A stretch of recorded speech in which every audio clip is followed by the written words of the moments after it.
नर्क के 3 द्वार हैं, काम, क्रोध और लोभ। आप जो चाहते हैं उसके लिए नहीं लड़ते हैं, तो जो खोया उसके लिए मत रो। मनुष्य सब कुछ चाहता है पर सब कुछ उसे नहीं मिल सकता। आपको जो नहीं मिला उसके लिए पश्चाताप मत करो, और जो आपसे खो गया, जो आपसे अलग हो गया, उसके लिए निराश भी मत हो। 3 चीजें लंबे समय तक छिप नहीं सकती, सूर्य, चंद्रमा और सत्य। हमेशा याद रखें कि बुरा कार्य अपने मन में बोझ रखने के समान है। भगवान बुद्ध सद्विचारों का प्रचार करने के बाद राजगृह लौटे, लेकिन नगर में सन्नाटा था।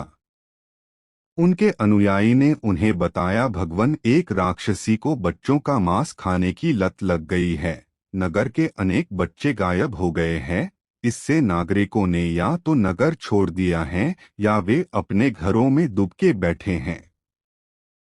भगवान बुद्ध को यह भी पता चला कि उस राक्षसी के कई बच्चे हैं। एक दिन बुद्ध राक्षसी की अनुपस्थिति में खेल के बहाने उसके छोटे बच्चे को अपने साथ ले आए। राक्षसी जब घर लौटी तो अपने बच्चे को गायब पाकर बेचैन हो उठी। सबसे छोटा होने के कारण उसका उस बालक से अधिक लगाव था। बेचैनी में ही उसने अपनी रात काटी। सुबह जोर जोर से उसका नाम पुकार कर उसे ढूंढने लगी। विछोह के दर्द से वह तड़प रही थी। अचानक उसे सामने से बुद्ध गुजरते हुए दिखाई दिए। उसने सोचा कि बुद्ध सच्चे संत हैं, जरूर अंतर्यामी होंगे। वह उनके पैरों में गिरकर बोली, भगवान, मेरा बच्चा कहाँ है, यह बताइए। उसे कोई हिंसक पशु न खा पाए, ऐसा आशीर्वाद दीजिए।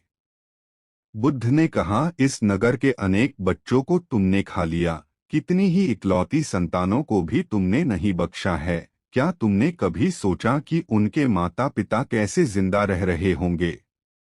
बुद्ध के वचन सुनकर वह पश्चाताप की अग्नि में जलने लगी। उसने संकल्प किया कि अब वह हिंसा नहीं करेगी। भगवान बुद्ध ने उसे समझाया कि वास्तविक सुख दूसरों को दुख देने या दूसरों का रक्त बहाने में नहीं, अपितु उन्हें सुख देने में है। उन्होंने उसका बच्चा उसे वापस कर दिया। मारने वाले से बचाने वाले का अधिक अधिकार। एक दिन राजकुमार सिद्धार्थ अपने चचेरे भाई देवदत्त के साथ बाग में घूमने के लिए गए। जहां सिद्धार्थ कोमल हृदय का बालक था, वहीं देवदत्त झगड़ालू व कठोर स्वभाव का था। सिद्धार्थ की सभी प्रशंसा करते थे, देवदत्त की प्रशंसा कोई नहीं करता था। इसलिए देवदत्त मन ही मन सिद्धार्थ से जलता था। जहां वे दोनों घूम रहे थे, उनसे थोड़ी ही दूरी पर एक हंस उड़ रहा था। उस हंस को देखकर सिद्धार्थ बहुत प्रसन्न हो रहा था। तभी देवदत्त ने कमान पर तीर चढ़ाया और हंस की ओर छोड़ दिया। तीर सीधा जाकर हंस को लगा। वह घायल हो गया और छटपटाकर नीचे गिर पड़ा।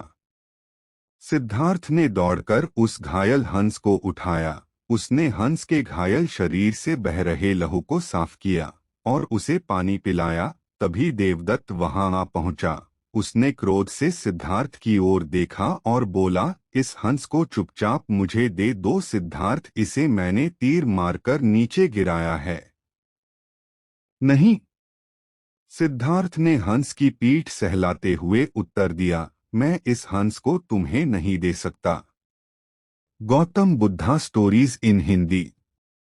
गौतम बुद्ध की प्रेरक कहानियां 2023 वर्टिकल बार गौतम बुद्धा स्टोरी इन हिंदी।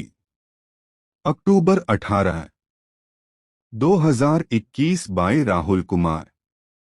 विषय सूची 4.75 112 वोट्स। गौतम बुद्ध का परिचय। इनका जन्म लुम्बिनी में 563 ईसा पूर्व इक्ष्वाकु वंशीय क्षत्रिय शाक्य कुल के राजा शुद्धोधन के घर में हुआ था।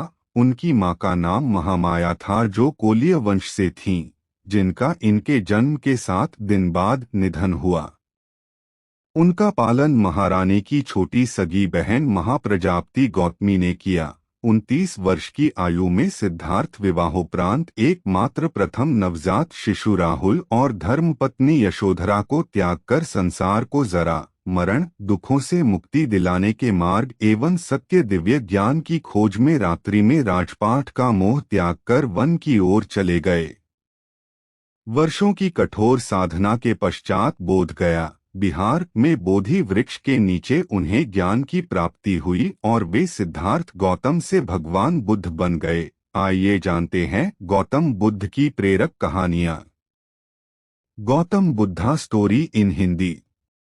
एक गौतम बुद्धा स्टोरी इन हिंदी बुद्ध की सीख। Gautam Buddha stories in Hindi. भगवान बुद्ध सद्विचारों का प्रचार करने के बाद राजगृह लौटे, लेकिन नगर में सन्नाटा था। उनके अनुयायी ने उन्हें बताया भगवान एक राक्षसी को बच्चों का मांस खाने की लत लग गई है। नगर के अनेक बच्चे गायब हो गए हैं। इससे नागरिकों ने या तो नगर छोड़ दिया है या वे अपने घरों में दुबके बैठे हैं। भगवान बुद्ध को यह भी पता चला कि उस राक्षसी के कई बच्चे हैं। एक दिन बुद्ध राक्षसी की अनुपस्थिति में खेल के बहाने उसके छोटे बच्चे वो अपने साथ ले आए। राक्षसी जब घर लौटी तो अपने बच्चे को गायब पाकर बेचैन हो उठी।